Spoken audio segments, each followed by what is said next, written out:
California Governor Gavin Newsom joined Fox News' Brett Baier, where he was pressed on his progressive policies. Let's watch.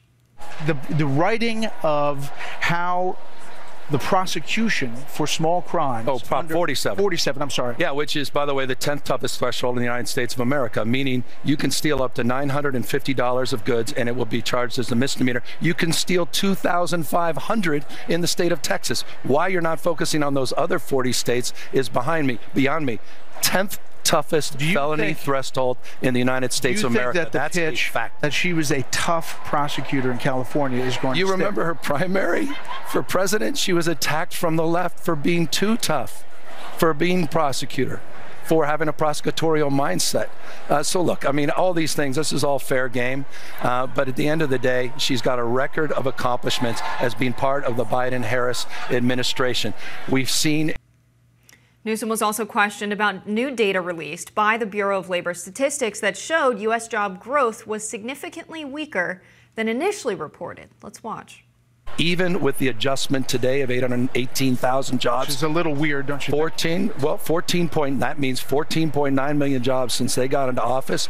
That is, Brett, 11 times more than the last 3 Republican administrations combined. The lowest black unemployment, Hispanic unemployment, the lowest unemployment for women in our lifetime, an American manufacturing policy, an industrial policy that's worker-centered, that's advantaging red and rural districts of this country more than it is even blue and urban. Baier also asked Newsom why Vice President Kamala Harris has been so quiet on policy and has made it all personal. Let's watch. When she ran in 2019 for president, she had a lot of policies, specific policy ideas that now we only have paper statements that they are saying that's completely different. Banning fracking, where she is on Medicare for all, immigration, all of these things are a 180. Is she going to explain that to us tonight? Well, she's been part of the Biden-Harris administration. She's been in office exactly for the last three and a half years. So she has a record of accomplishments that I'll put up. I mean, come on. I'll say this. I do appreciate the Democrats that are willing to go on Fox News and face contrary questioning. They're not all willing to do it. Gavin Newsom is one. Pete does it. Amy Klobuchar has done it. Yep. I was watching some Fox this week. A couple of them were on Laura Ingraham. Dean Phillips went on with Laura Ingraham. Did a very good job. So I think you look tougher and like you're actually interested in what, you know, the 50% of the country that does not feel the way Democrats feel, where they're at, and meeting them and discussing with them and trying to convince them that the Biden-Harris agenda is good for them. Yeah, I give props for that. Yeah, it's interesting. It feels like out of nowhere there's very good communicators in the Democratic Party, Robbie. I mean, we know that Pete Buttigieg was kind of on the come up. He's a young guy. Gavin Newsom's been around for a while. People like Dean Phillips have been around for a while. Nancy Pelosi's been in office for a while and hasn't been doing what she's done recently. And so it feels like it all came out of nowhere, and I'm a little bit awestruck at it all.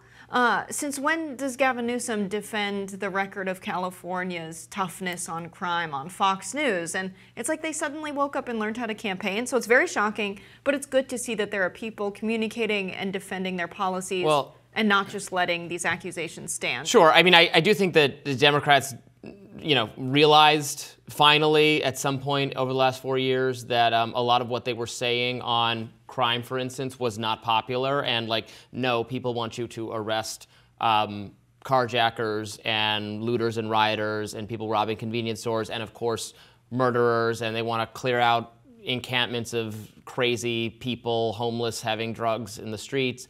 And if you're not doing that, you have to explain why that's not happening. And, you know, you can say that, well, it's because the legal system needs to be changed or the judges need to be changed or whatever it is, but you can't be for allowing that to continue. And so Gavin Newsom no longer is. He says, no, we're going to be as tough on crime as possible. Democrats understand that stuff. You know, Democrats don't have to own as much their COVID policies anymore, which were deeply unpopular, including, you know, Gavin Newsom, you know, off for dinner at the French Laundry while everyone else is languishing under authoritarianism. But a lot of that is in the rearview mirror, and so you know, Democrats are, I think Brett Baier's right, largely running on vibes, but they're good and positive vibes, and it might very well work. And I think it's important to say, Democrats' position, especially people like Gavin Newsom and Kamala Harris and Mayor Eric Adams, their position on crime and how it should be punished has never wavered. It's just that Fox News have framed them as people who take on the views of people on the far left. No, they haven't. We've seen Kamala Harris be a tough prosecutor from day one in office. She's bragged about that. That's what her record shows. Her colleagues spoke about that last night at the DNC. The only thing that's changed is increasingly they're critical of the prison industrial complex. Slavery is still legal as punishment for a crime. According to the 14th Amendment, that is the law of the land of the United States. And we see prison labor frequently addressing a lot of the economic failures in our country. We had a warehouse, or rather a large beauty supply store, where all of the supplies were being put in a warehouse because it was closed down. All of that liquidation, all of those products were being processed by local prison labor. We're against prison labor?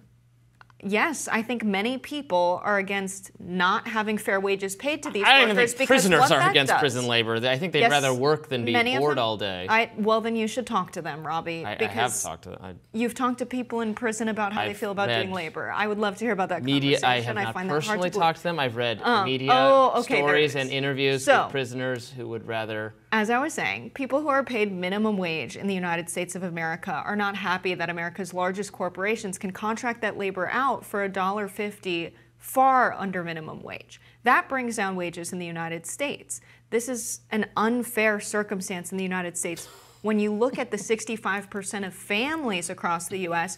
who are subject to high fines and fees because they have a family member who's in prison and they have to pay those fees, and they're struggling to pay basic necessities. This is the reality of the prison industrial complex, and that's what needs to change. I don't agree. I think it's fine to put people in prison, and it's look, I don't think they should be necessarily forced to do really difficult labor while in prison, but if they want to work and they want to earn a little bit of money to spend to make their lives in prison somewhat more enjoyable, I think that's fine, and I think they probably want to do that. I do not pretend to be an expert on prisons or criminal justice, but I work at Reason Magazine that does a lot on criminal justice reform, and the sense I get is that one of the worst things about prison is that it's often very boring, and people want more, both more, educational stimulation, more ability to read, to do classes, to do activities, and yes, also to do work. Look, I don't think work is not something. This is, I think, a problem, the way the left thinks about this, that work is not something to be demonized, that most people get some kind of value out of doing some level of work. Obviously, people should be overworked to death or forced to do work they don't want to do, I guess, but work is itself not something bad. It can be enriching and rewarding, and it's certainly better than sitting around in prison all day with nothing to do. That sounds like real torture to me. Slavery. We're talking about slavery, which is legal as punishment. How are we not talking about slavery? Crime. Because yes, people in prison yes, you can imprison people for committing a crime. That is the reality in the United States. Okay, I don't think it's slavery to imprison people and force them to work. That is what slavery is forcing people to labor. And so there are a lot of criticisms about how crimes are treated in the United States. People who use marijuana one time, are they a threat to our society? I think all drugs should be legal, and we shouldn't imprison anyone for doing drugs. Right, and so this is what Democrats are talking about. It's very There aren't a lot of people in prison for doing marijuana. Yes, there are, Robbie, and these are very agreeable things. That is true. There are people who are in prison for having too much marijuana, and that is considered a crime, and in some states a felony, and they are put in prison for many years.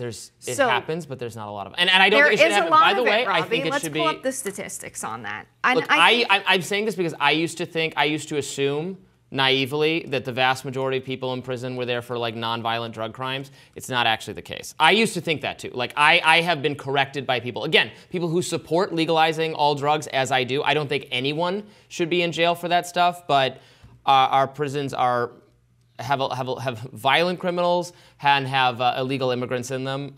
We don't have a ton of totally nonviolent. We have some, and they should not be in prison. Don't get me wrong, but so the last estimate we have on this right now was 40,000 for simple possession of marijuana in the United States. People That's a raw number. That's not a percentage. Yes, it's an estimate of how many people are locked up for that, because sometimes when people are tried, they're tried for multiple offenses. You can have an officer trying to search your car and you resist that, and then suddenly they tack on another offense of resisting an officer just because you're nervous you have marijuana in your car. So that's what Democrats talk about, which are very popular common sense criminal justice reforms. And then you have people on the right who are paid for oftentimes by these companies who benefit from prison labor to say the Democrats are too far left on prison, they're not prosecuting crimes. And it's a talking point because they have an agenda, because they rely on this labor to keep their profit margins high. All right. Well, I don't think Democrats are going to be talking about reducing prison labor anytime soon, because my guess would be most people, again, support imprisoning violent criminals. We don't have any disagreement on the need to keep nonviolent, especially nonviolent drug offenders out of prison. I don't even think any of that should be illegal. I totally do not mistake me for thinking people should be in prison for that or any of that kind of thing. And I guess I don't think that labor in prison should be mandatory, but the opportunity to work and earn a little bit of money to make your stay more tolerable, I wouldn't take that away from prisoners. You would take that away? You would say they can't do it unless they're going to be paid minimum wage? I disagree with slavery, Robbie. Yes, that is but how okay, but let's say, okay, I'm a prisoner, I'm in prison, I want to, do this job for, for $2 an hour, I'm willing to do it. The federal minimum wage should be the federal minimum wage. But what if I say I'm willing to do it for $2? That doesn't matter. The federal minimum You're wage. I consent, and you're saying I don't consent to this exchange, I'm making it illegal. Yeah, the economy is a system of workers, and if someone's labor is valued at $7.25 an hour, usually it's worth far more. But no, this person's labor is valued at $2 an hour because they're a federal prisoner. No, someone's labor is not valued at what the lowest It's labor, it's valued at whatever the person is willing to pay them and they're willing to receive. There is no tangible physical, there's no golden rules written down that says how much you are worth or your time is worth. This person is willing to be paid, is willing to accept $2 for this labor because they're a prisoner and they really just want something to do, and this person is willing to pay them that. And you're saying that even though there's total consent in between this exchange, you don't consent to it as a third party in the government and you're going to make it illegal. I'm not the government, but I'll explain why that would be a bad I think that's exchange immoral. in our economy. If you let me speak and answer your question, I will. So the reason that is bad is because there are other workers that need more than $2 an hour because their housing is not provided by the U.S. government because they're not in prison. And it is bad for the labor market and for the economy as a whole. I don't have a right to do this job because of Robbie, other people. if you don't let me finish speaking and you just interrupting every time, this is not a conversation. Okay, go ahead. So if you are in prison, your housing is covered, your food is covered. It's all paid for by what? The government. So now you have the government subsidizing America's biggest corporations for their production.